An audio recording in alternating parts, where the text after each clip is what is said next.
ومغفرة ويدخل الجنة أوصله والفاتحة. أعوذ بالله من الشيطان الرجيم. بسم الله الرحمن الرحيم. الحمد لله رب العالمين الرحمن الرحيم مالك يوم الدين إياك نعبد وإياك نستعين اهدنا الصراط المستقيم صراط الذين أنعمت عليهم غير المغضوب عليهم ولا الضالين آمين. Anak maju ke sini nih, anak sampai sini. Jangan ada yang siul, nggak boleh. Bisa mau ngumpet, main HP ya dia.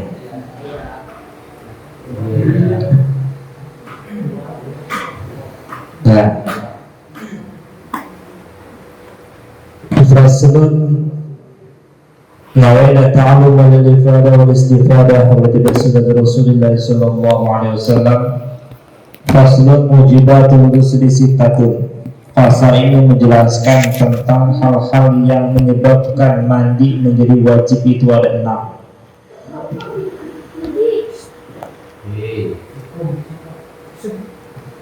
Tolong diingat nih. Jadi yang menyebabkan mandi wajib itu ada 6. Kenapa yang wajib di depan anak yang gede? Karena dia yang paling penting. Harus paham.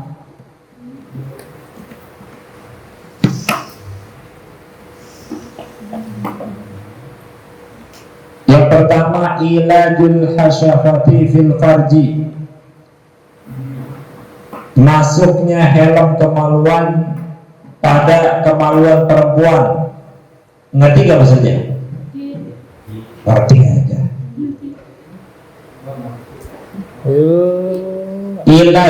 Ilaj itu artinya tenggelam. Jadi misalnya kalau kita ada airnya dikobakan, di ember, kemudian kita celupin, nah itu namanya ilaj. Bisa tenggelam, bisa nyelam. Itu namanya ilaj. Jadi namanya wajib mandi. Misalnya ada laki-laki perempuan, suami istri. Kita ngomong ke suami istri ini, buka baju, ada pakai apa-apa,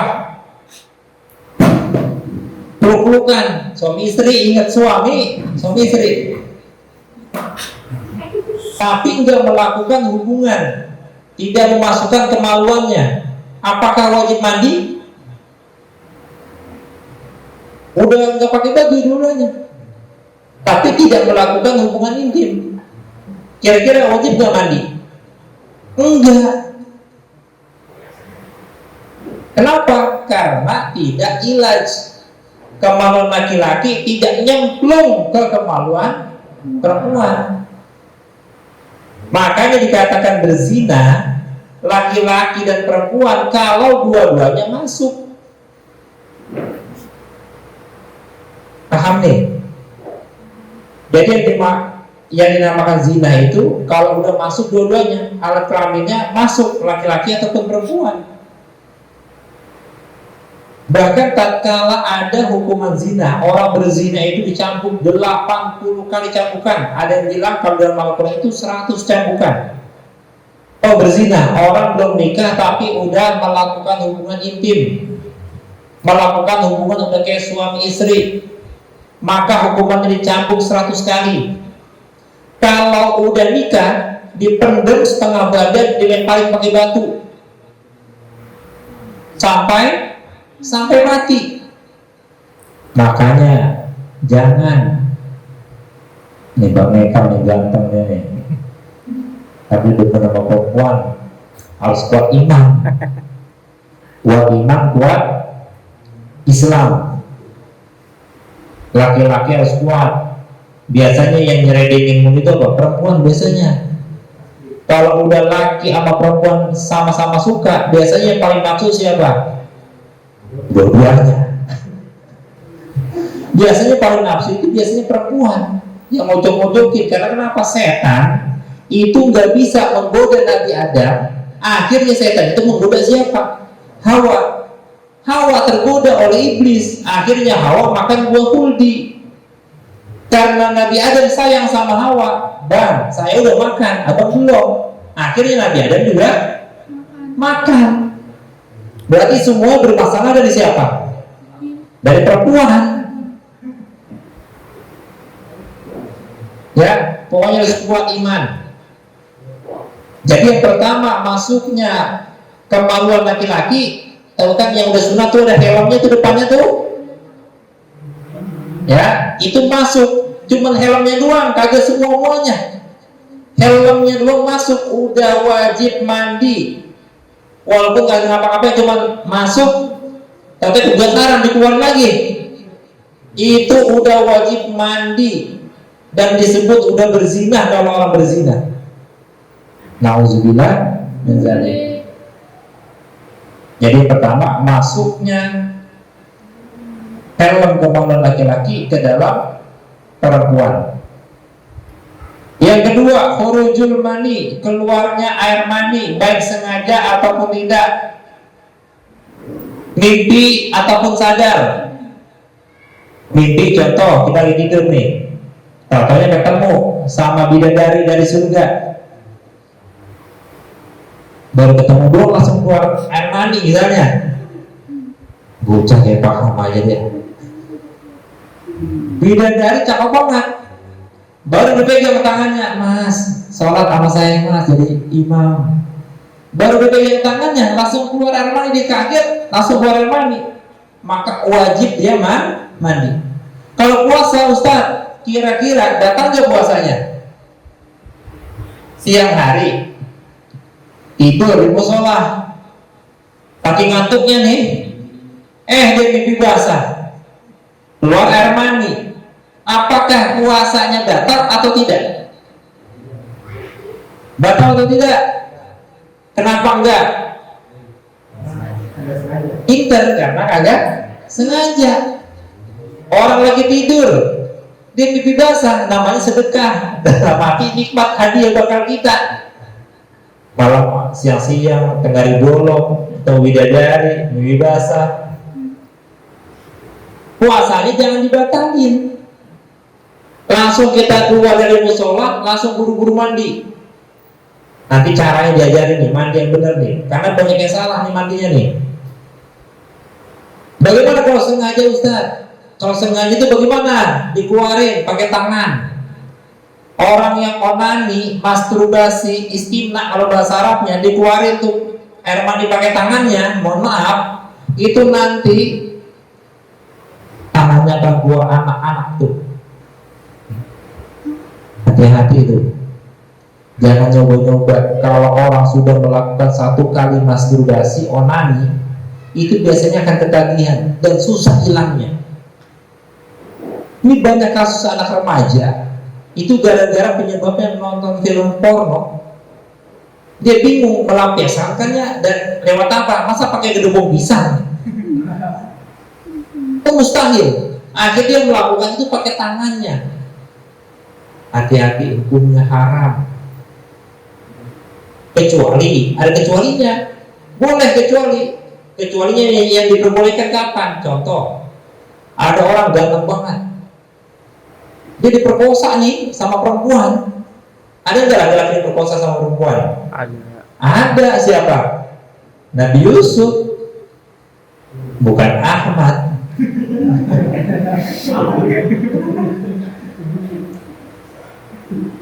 Diperkosa, ditarik. Nabi Yusuf juga ditarik kan, sampai robek di depan apa di belakang Nabi Yusuf? Di belakang. Berarti perempuannya yang doyan. Dan gak mungkin kan Nabi Yusuf memperkosa begini. Kalau perkosaan, kalau baju robek di depan, berarti Nabi Yusuf yang berbahasa kita nyosor. Kan gak mungkin. Nabi itu namanya maksud dijaga oleh Allah dari perbuatan dosa. Nah, tatkala udah masuk kamar nih, kan dia ganteng banget kan ya, dia bilang, ya Allah, ini bagaimana caranya? Dia jaga, dia melakukan apa? Onani sendiri. Kalau udah keluar kan langsung lemes, perempuannya udah gak suka lagi. Mohon maaf, itu diperbolehkan kalau darurat seperti itu. Tapi kalau orang soleh, ini ada sebuah kisah nyata, dia dimasukin ke dalam rumah karena saking gantengnya dia sama perempuan. itu perempuan-perempuan udah nungguin dia. Jadi kalau ada laki-laki itu datang dimasukin ke dalam rumah nih, itu apa? Udah mau ditergepa itu laki-laki itu, sangat saking gantengnya. Tapi laki-laki ini nggak bisa akal. Dia masuk ke dalam toilet, dia buang hajat, hajat dipepet di bajunya dia. Kira-kira perempuan suka nggak sama dia? Kagak. Coba, kita bisa nggak begitu? Kita ditarik-tarik sama perempuan, udah. Kita pepein, belum aman. Gue pasrah aja, bilang aja gue diperkosa. Padahal kaget, betul-betul kaget, nggak bisa begitu. Jadi khurujul mani, keluar air mani dengan sengaja, ingat, dengan sengaja ataupun tidak, yang namanya keluar air mani itu wajib mandi. Tapi kalau puasa Ramadan, yang sengaja batal puasanya, kalau tidak sengaja tidak batal. Paham? Air itu ada dua yang keluar nih, namanya mani, madi sama madi. Kalian dengar belum? Kalau air mani itu keluar enak bener, lagi nafsu, ini air mani namanya, dan ini wajib mandi. Yang kedua air madi. Contoh, karena dia melihat sesuatu gambar yang membuat dia nafsu, akhirnya keluar cairan warnanya putih dan lengket. Itu namanya air madi dan ini najis. Yang ketiga namanya madi. Madi itu apa? Air yang keluar lebih kental daripada madi dan dia juga najis disebabkan karena terlalu capek. Contoh, dia kerja, malamnya dia ngangkat barang lagi, dia tertidur, contohnya keluar air madi, itu bisa. Dan ini nggak wajib mandi, tapi najis. Jadi di antara tiga ini air mani itu yang tidak najis.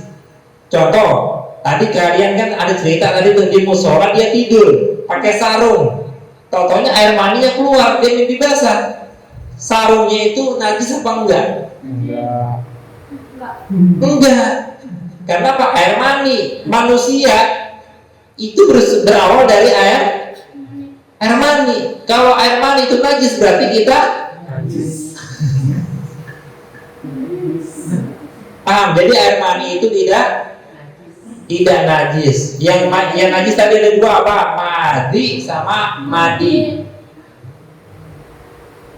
Kalau di kancut kita tuh jangan dalamnya kena tempelan madi, lebih baik kita harus cuci. Dan itu agak sulit. Kenapa? Karena dia lengket, nempel, harus digosok-gosok itu. Yang kedua khurujul mani. Yang ketiga wal haidu. Nah ini untuk perempuan. Kalau mimpi basah laki-laki bisa, perempuan bisa.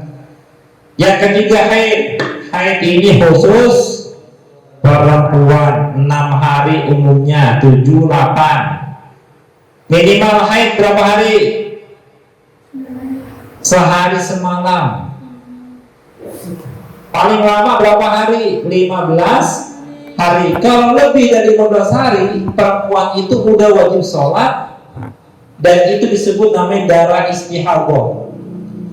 Jadi gini, nah, kalau orang perempuan haid, ya, perempuan haid dia haram sholat, dia nggak boleh sholat tuh kalau perempuan haid. Makanya kalau kalian nggak sholat, bangetan. Ya, kalian perempuan ada haidnya. Ya, jadi laki-laki nggak ada perek kalau sholat. Kenapa? Karena tidak haid. Perempuan yang tidak haid siapa? Khadijah, apa? Anak Nabi Fatimah itu tidak haid, maka disebut Fatimah Zahra, yang selalu apa? Mekar, selalu indah. Zahra artinya bunga mawar. Di haid. Perempuan haid nggak puasa, kagak sholat. Tapi kalau puasa dia wajib qada, kalau sholat tidak wajib qada. Jadi haid 24 jam. Keluar misalnya haid itu jam 9, maka jam 9 pagi baru jam 12 kan, baru 12 jam kan, katanya berhenti. Namanya bukan darah haid, namanya darah istihadah.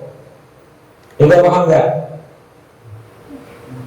Jadi misalnya jam 9 nih, maka darah haid itu keluar 24 jam. Berarti jam 9 malam lagi baru namanya darah haid. Misalnya dia jam 9, sekarang nih jam 9 nih, tau-taunya dia nggak puasa tuh. Besok pagi dia nggak puasa, tau-taunya pas asar darahnya berhenti. Maka dia puasanya itu wajib dikodok, dan sholat zuhurnya dan subuhnya itu juga wajib dikodok. Karena kenapa? Itu bukan darah haid, darah istihadah. Darah istihadah darah penyakit. Umumnya berapa perempuan haid? 6 hari. Jangan dibilang haid itu enak. Tanya tuh yang punya kakak perempuan, yang punya emak, tanya, haid itu perutnya mulus. Karena apa? Darah mau keluar, darahnya panas rasanya. Oh, bersyukur jadi siapa? Jadi laki-laki.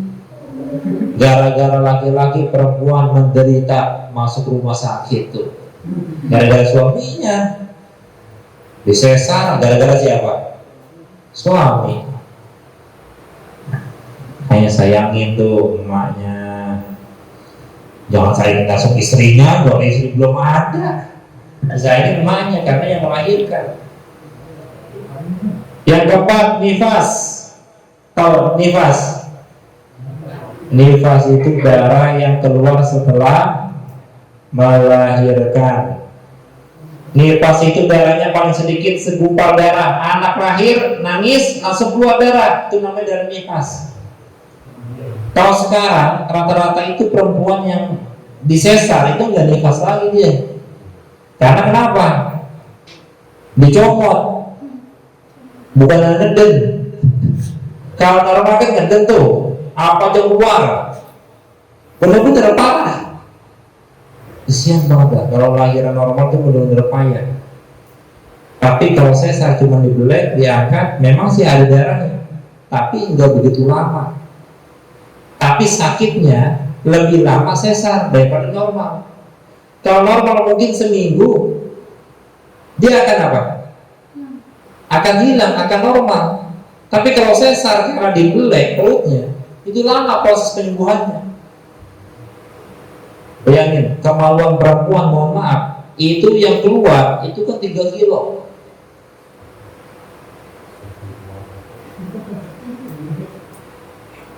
Nah kita bayanginnya gini aja, gula putih itu kan sekilo aja segede gitu, itu keluar dari kemaluan perempuan tuh, itu baru sekilo.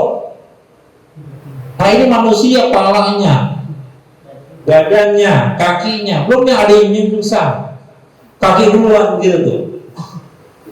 Kalau gitu otomatis langsung diapain? Langsung disesar, dioperasi. Makanya kita wajib bersyukur, laki-laki kita bersyukur orang tua kita melahirkan kita, kalau kesel sama kita. Coba kalau kesel, ini lama amat dia keluar. Ada yang sungsang, ada yang muter-muter, ada. Jadi darah nifas itu keluar setelah melahirkan. Yang kelima, wilada. Wilada artinya lahir. Jadi orang yang melahirkan wajib mandi. Pengen sesar, agak sesar, kalau udah namanya lahir pasti wajib mandi. Kenapa? Karena dia membawa darah kotor bayinya. Bahkan bayi itu, makanya dia disunahkan untuk mengakekah, dicukur rambutnya, karena dalam rambutnya itu udah campuran kotoran-kotoran dalam rahim ibunya. Makanya kalau anak tidak dicukur rambutnya sampai botak, itu akan menimbulkan anak itu gampang kena penyakit. Pokoknya sekarang kelamar kayak yoga tuh. Tanya tuh, itu dicukur apa kali rambutnya gitu? Iya, karena kenapa? Kalau dicukur berarti penyakitnya hilang. Biasanya kalau udah dicukur sampai botak, ini biasanya nunggunya lama bener. Biasanya lebih lama daripada orang normal. Ya karena apa? Al-mautu, orang meninggal. Jadi orang meninggal wajib dimandiin, bukan wajib mandi. Nggak mungkin orang meninggal itu tolong gayung ke sini, selang kau mandi dewek kayu sini. Ada sebuah kisah.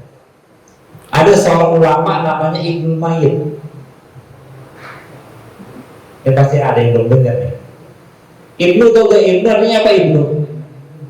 Anak. Mayit artinya apa? Ya, mayit baik itu bahasa Indonesia ya. Mayit itu artinya orang yang sudah mati. Jadi dia anak dari orang yang udah meninggal. Maksudnya ngerti gak? Jadi dia anak dari bapak yang udah meninggal. Jadi ada ulama besar. Ulama besar ini pengen punya anak, tapi nggak punya anak-anak, nggak punya anak juga tuh. Dia berdoa saban sehari kepada Allah supaya punya anak. Ternyata nggak dikabulin, meninggal dunia tuh ulama besar itu. Pas meninggal dunia, lagi dimandiin nih sama tukang mandiin, kemaluannya berdiri. Padahal udah menjadi mayit, udah meninggal. Ini mau pipis atau mau ngapain ya? Benar-benar kemaluannya berdiri. Nah ulama sekitar yang mandiin sama orang-orang tokoh masyarakat itu bermusyawarah, ini kenapa ini?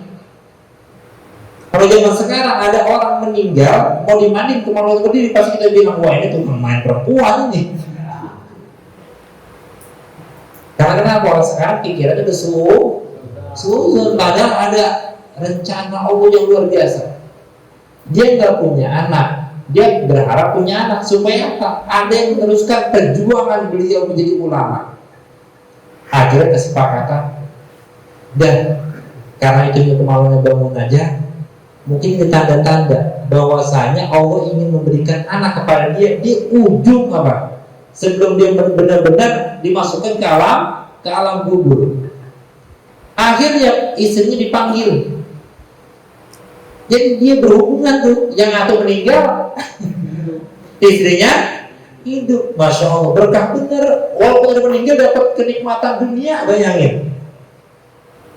Ditutuplah, masa ditonton, ditutup. Kurang lebih ya, pokoknya durasinya nggak ada yang tahu ya pokoknya ya. Pas sudah keluar air maninya, nah benar berapa bulan kemudian istrinya hamil.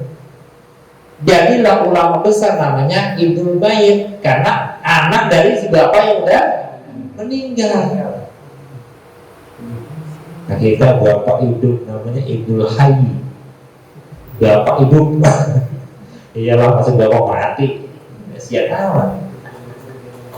Nah cara proses mandinya bagaimana? Berarti kalau ini kan dua kan, ya tetap aja satu.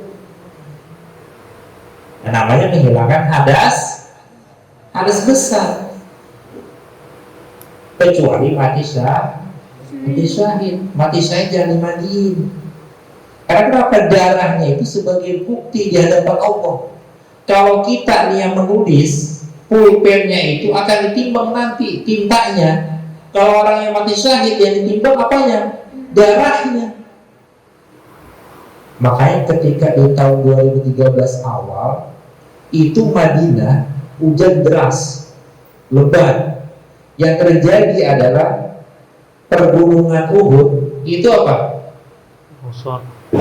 Longsor kayak gitu tuh. Jadi air saking banyaknya itu para yang ada di makam namanya syuhada Uhud itu kelihatan. Ternyata pamannya Nabi Hamzah, ingat Hamzah itu dimakan jantungnya, hatinya dimakan oleh siapa?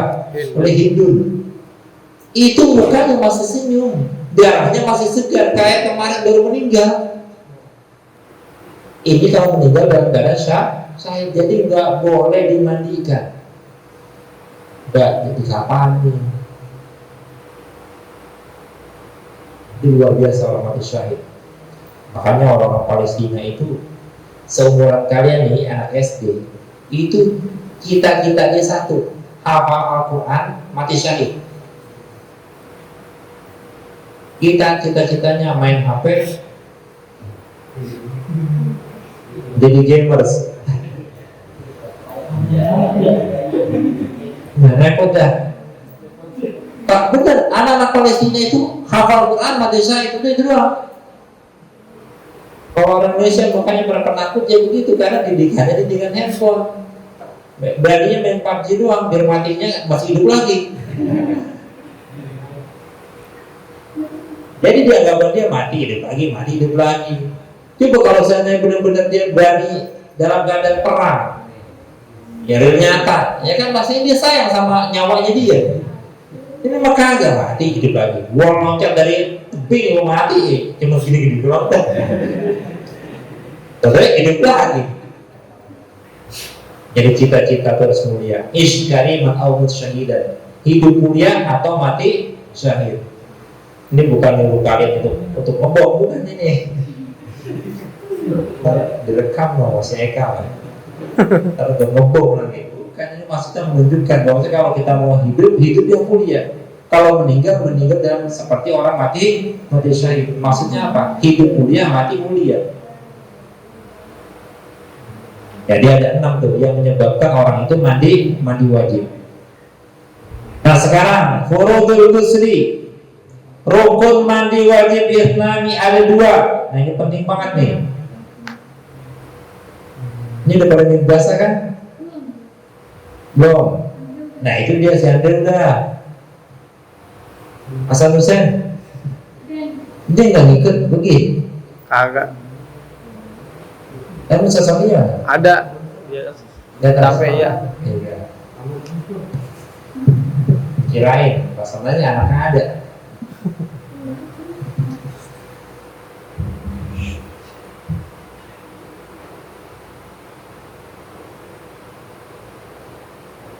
Yang pertama, niat. Ingat niat mandi wajib kemarin bagaimana? Niatnya bagaimana niat mandi wajib? Nawaitul ghusla li raf'il hadasil akbari an jami'il badani fardhu lillahi ta'ala. Tapi apa? Yang gede orang agak apa lu apa? Nawaitul ghusla li raf'il hadasil akbari an jami'il badani fardhu lillahi ta'ala. Jangan lempar-lemparan peci. Nah, nawaitul ghusla li raf'il hadasil akbari an jami'il badani fardhu lillahi ta'ala. Dalam bahasa Indonesia apa? Saya niat mandi untuk menghilangkan hadas besar wajib karena ta'ala. Niatnya dalam hati, enggak boleh diucapkan. Niatnya diucapin apa di dalam hati? Nah, pintar. Wudu. Betul itu.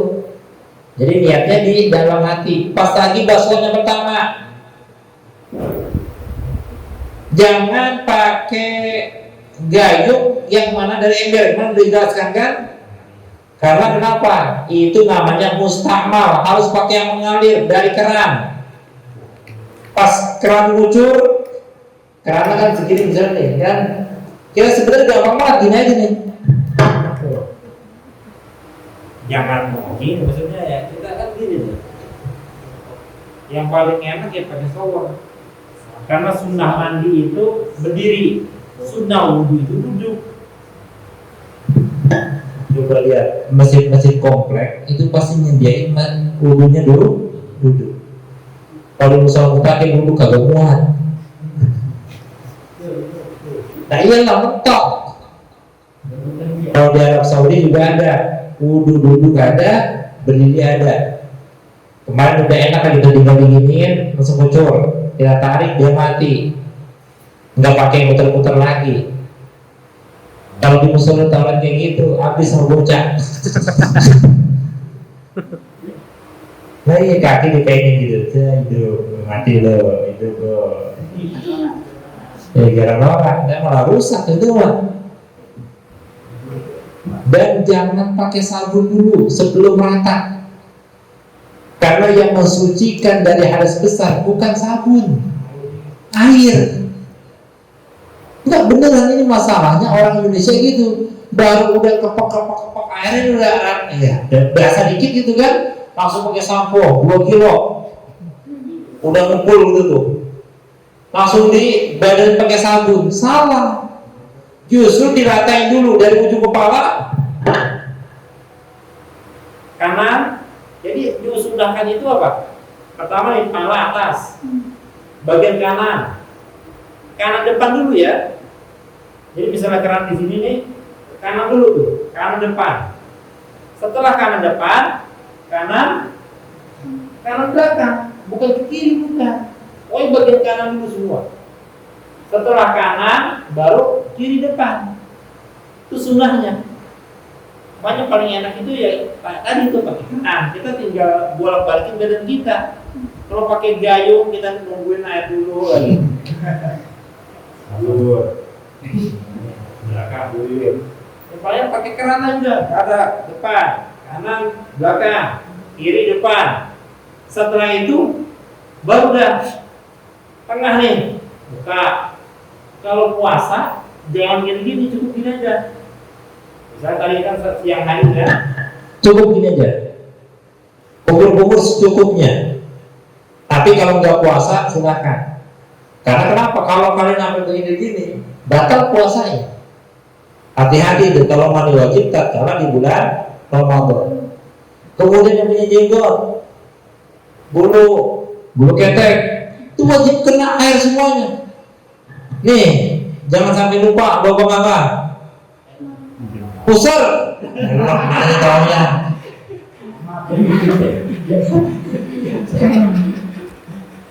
Lubang pusar nih, itu di istilahnya air kena. Tapi memang kita harus yakin ya, kalau air kita giniin pasti air itu kena ke pusar, pasti itu ngalir, karena nggak mungkin air itu ngalir ke atas. Pasti air ngalir ke bawah. Kita guyur di sini pasti air gitu tuh, nyari sela-sela dia pasti masuk. Tapi lebih bagus lagi kita yakin kita gosok-gosok. Kemudian di kemaluan kita itu kita gosok tuh buah zakar yang dua tuh, di lokal paling satu di sini. Nah itu diangkat-angkat gitu tuh sampai ke lubangnya, lubang kemaluan belakang. Tapi kalau puasa jangan dikodek-kodek, nanti batal puasanya. Cukup bagaimana? Cukup luarnya aja. Makanya kalau cebok, kalau lagi Ramadan jangan suka ke dalam-dalam. Cukup bagian luarnya saja. Bukan berarti cebok, maksudnya lubangnya itu kita gini gitu. Tapi jangan sampai dikodek-kodek tuh. Berarti maksudnya ngerti deh? Iya juga deh, biar cepet deh. Paham nih? Jangan dikodek begitu, jangan. Yang penting istilahnya tuh kotorannya tuh hilang dari lubang itu tuh, ketutup, kepampat istilahnya. Kemudian yang kukunya panjang, sisa deh kuku panjang. Yoga tuh. Kukunya panjang sih, kuku sih. Enggak. Itu digini-gini itu. Yang rambutnya pakai warna, kalau bukan yang istilahnya secara Islami, itu kagak sah dia mandi wajib. Tato aja kagak boleh. Ada tip X, kita kerja nih, misalnya kita lagi mau ngecat rumah kita, kan kita ngecat sendiri misalnya. Di jidat ada apa? Cat, harus hilangin dulu sebelum mandi, harus hilangin dulu. Lima kamar dia sendiri basah dan ngecat dulu baru mandi. Susah. Setelah itu kuku kaki, mata kaki semua. Kalau udah rata semua kena air, baru pakai sampo. Ustaz, kalau saya nggak punya sampo, nggak punya sabun, bagaimana? Apakah langsung selesai? Udah langsung selesai? Selesai. Karena dalam rukun mandi bukan pakai sabun, tapi apa? Mat, pakai air. Yang penting rata tuh. Apalagi rambut gondrong, itu paling rumit tuh. Bener-bener dia kena semuanya. Dari ujung kepala, ujung kaki, lubang-lubang apapun kenain. Harus hati-hati. Karena satu rambut gak kena air, tatkala mandi wajib maka akan dibakar mati pada hari kiamat. Harus kena. Miss Andre, bisa mandi wajib kan? Niatnya bisa? Coba dari apa niatnya? Nawaitul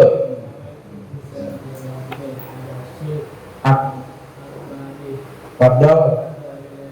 Niatnya di hati apa diucapin? Peter. Pas basuhannya apa? Basuh pertama. Oh nyalain keran langsung. Nawaitul busra dalam hati ya. Nawaitul busra wa filadas akbari menjaga badan infak doang di bulan Ramadan. Tuh cakepnya tuh. Pertama niat, kemudian pakai air. Setelah airnya rapi, rata, baru pakai sampo, pakai sabun. Boleh baru tuh. Yang nggak boleh airnya dikit belum rata semua udah pakai sabun, itu nggak sah. Karena yang mensucikan bukan air sabun, tapi air benar-benar air murni. Kalau kalian lihat di video itu ada orang wudhu pakai salju. Di Eropa, kalian subuh aja di Eropa ya malas banget wudhunya. Apalagi tinggal di Eropa, makanya kalian nggak bisa ke Eropa ya begitu sebabnya. Di Indonesia yang airnya hangat-hangat dikit aja, ogah wudhunya. Kan di sana kalau udah musim, bukan hanya di Eropa saja ya, kawasan Asia seperti Timur Tengah itu sama. Kalau musim dingin banget katanya, musim panas masya Allah yang ditanya. Kalau di Eropa udah salju mainannya, marau. Kalau kita kan cuma dua doang musimnya, hujan atau panas sudah. Kecuali yang punya pohon di rumahnya, musim gugur, daunnya doang gugur. Seni itu. Wallahu a'lam bishawab. Insyaallah kita lanjutkan pekan yang akan datang tentang syurutul wudu. Syarat-syarat wudu itu ada 10. Nah, jadi tentang mandi wajib sudah. Insyaallah kita lanjutkan tentang apa tadi? Syurutul wudu, syarat-syarat wudu. Astaghfirullahaladzim. Astaghfirullahaladzim. Astaghfirullahaladzim. Wa atubu ilayhi min jami'il ma'asi waz-dzunub. Wa la hawla wa la quwwata illa billahil aliyyil azim. أفضل الذكر فاعلم أنه لا إله إلا الله. لا إله إلا الله. لا إله إلا الله. محمد رسول الله صلى الله عليه وسلم. يا الله بها يا الله بحسن الخاتمة. يا الله بها يا الله بها بحسن الخاتمة. يا الله بها يا الله بها بحسن الخاتمة. وفقنا يا كريم برحمتك يا ارحم الراحمين. اعوذ بالله من الشيطان الرجيم. بسم الله الرحمن الرحيم. الحمد لله رب العالمين حمدا يوافي نعمه ويكافئ مزيدا. اللهم صل وسلم على سيدنا محمد وعلى اله وصحبه اجمعين. اللهم اغننا بالعلم وزينا بالحلم واكرمنا بالتقوى وجملنا بالعافيه. اللهم اغفر لنا ذنوبنا ولوالدينا وارحمنا وارحمهم كما ربونا صغارا. ولجميع المؤمنين والمؤمنات والمسلمين والمسلمات الأحياء منهم والأموات. ربنا تقبل منا إنك أنت السميع العليم وتب علينا إنك أنت التواب الرحيم. ربنا آتنا في الدنيا حسنة وفي الآخرة حسنة وقنا عذاب النار. وصلى الله على سيدنا محمد وعلى آله وصحبه وسلم. بفضل سبحان ربك رب العزة عما يصفون وسلام على المرسلين والحمد لله رب العالمين.